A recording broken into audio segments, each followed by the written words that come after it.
How to delete a message in TikTok inbox. Welcome back to Let Me Help, and let's get started with this quick and easy tutorial. Starting off, you need to launch your TikTok application. While you are in here, make sure you are logged in. Now to delete a message from your inbox, tap on the inbox icon that is at the bottom. Now to delete, all you have to do is press and hold onto a conversation, then select on delete, then tap on delete for confirmation. And that is all. It's a quick and easy process. However, if you face any of the difficulty, check out this next step.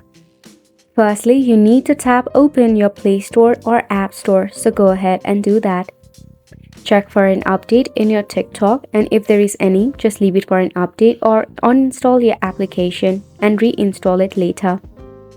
Next step, you need to open up your phone setting. Scroll down, then select on Apps, head to All Apps, and search for TikTok.